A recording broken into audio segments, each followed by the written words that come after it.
Psikologi Pendidikan, di mana hari ini kita akan bahas tuntas apa sih psikologi pendidikan itu dan bagaimana sih penerapannya, juga kenapa sih psikologi pendidikan itu sangat krusial bagi para pendidik. Maka dari itu, kelas calon dulu sudah mengundang dua narasumber yang sangat hebat. Mari kita sambut narasumber pertama kita, Kak Melina, dan narasumber yang kedua yaitu Kak Detania. Selamat datang Kakak. Hai, terima kasih. Senang bisa bergabung di podcast kali ini.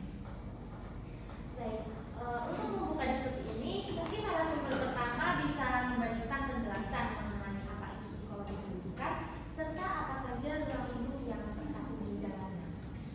Oke, baik, terima kasih. Tentu juga secara umum, psikologi pendidikan adalah cabang dari ilmu psikologi yang secara khusus mempelajari bagaimana manusia belajar dalam lingkungan pendidikan. Hal ini juga mencakup berbagai aktivitas inovasi pendidikan, psikologi pengajaran, dan psikologi sosial. Di lingkungan sekolah sebagai sebuah organisasi, ruang lingkup yang sangat luas, psikologi pendidikan mempelajari semua tingkah laku manusia yang terlibat dalam proses pendidikan. Hal ini termasuk perkembangan anak, motivasi, evaluasi, kurikulum, dan serta kesehatan mental. Psikologi pendidikan juga berkaitan dengan faktor keturunan dan lingkungan serta potensi peserta didik dalam hal bakat, keterampilan, dan sifat perilaku. Wah, ternyata psikologi pendidikan itu luas sekali ya Kak pembahasannya. Nah, sekarang aku penasaran nih Kak, sebenarnya seberapa penting sih peran psikologi pendidikan dalam proses belajar mengajar? Mungkin Kak, untuk Kak Detania bisa menyampaikan pendapatnya. Baik, pertanyaan yang sangat luar biasa. Jadi peran psikologi pendidikan itu sangat penting. Psikologi pendidikan membantu guru memahami karakteristik dan kondisi psikologi peserta didik. Dengan memahami psikologi pendidik, guru dapat merancang metode pembelajaran yang sesuai dengan kebutuhan dan potensi siswa.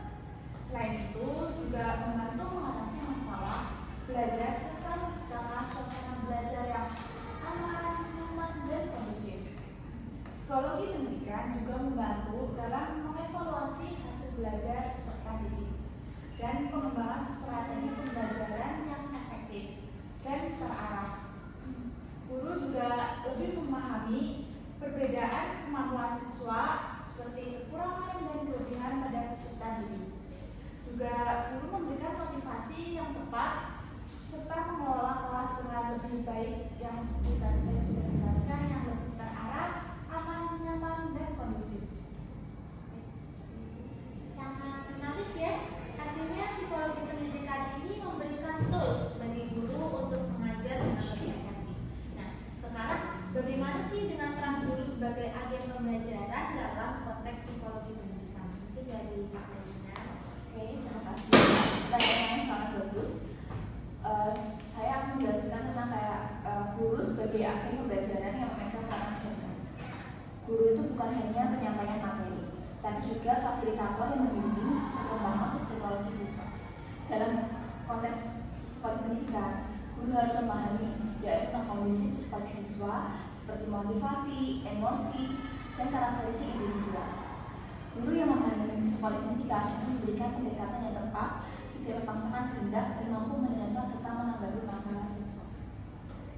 Berarti guru itu tadi bukan hanya sebagai penyampai materi saja ya Kak, tetapi juga jadi fasilitator yang membimbing perkembangan siswa. Nah, mungkin biar teman-teman di rumah ini lebih paham gitu Kak, boleh nggak sih Kakak ini kasih contoh-contoh nyata gitu, gimana sih guru bisa menerapkan ilmu psikologi pendidikan itu dalam kegiatan belajar di kelas sehari-hari? Baik. Untuk pertanyaan tadi ya, apa sih intinya kan bagaimana mengimplementasikan pemahaman psikologi pendidikan dalam kegiatan sehari-hari. Kita bisa ambil contoh, yaitu bisa guru dapat menggunakan metode pembelajaran yang variatif dan sangat efektif. Dan contohnya dari guru dapat memberikan umpan balik positif untuk membangun kepercayaan diri siswa. Guru juga perlu memiliki pengetahuan mengenai metode pembelajaran dan pengetahuan lainnya serta menangani adanya masalah yang mungkin terjadi pada seluruh peserta didiknya. Dan bagaimana pembinaan disiplin di dalam kelas. Guru juga bisa memotivasi dirinya sendiri, bisa belajar, terus juga mengontrol perilaku dirinya sendiri.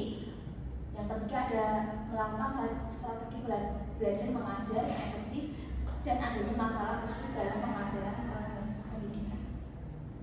Nah, tadi kan sudah dijelaskan ya oleh Kak Melina mengenai metode pembelajaran yang lebih variatif. Sekarang bagaimana cara guru membangun hubungan yang positif dengan siswa berdasarkan prinsip-prinsip psikologi pendidikan? Baik, jadi tadi pada dasar pertanyaannya, bagaimana cara guru membangun hubungan yang positif dengan siswa berdasarkan prinsip-prinsip psikologi pendidikan. Jadi guru membangun hubungan positif dengan siswa melalui komunikasi yang efektif, empati dan perhatian terhadap kebutuhan individu siswa. Jadi nanti guru lebih fokus terhadap semua kayak semisal kekurangan, kelebihan pada siswa.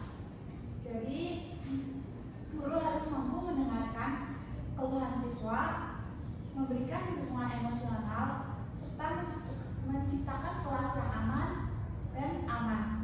Seperti itu. Oke, last question nih Kak. Gimana sih psikologi pendidikan itu bisa mengatasi masalah-masalah yang sering muncul di kelas? Misalnya kayak bully atau siswa yang kurang untuk semangat belajarnya, atau bahkan juga ada beberapa siswa yang suka kesulitan dalam mengikuti pembelajaran. Baik, jadi psikologi pendidikan itu memberikan kerangka kerja untuk memahami akan masalah dan mengembangkan intervensi yang tepat. Misalnya dalam kasus bullying, guru itu menggunakan strategi psikologi untuk membangun kesadaran siswa tentang dampak negatif bullying, mengajarkan keterampilan sosial yang positif, serta menciptakan iklim sekolah yang anti bullying.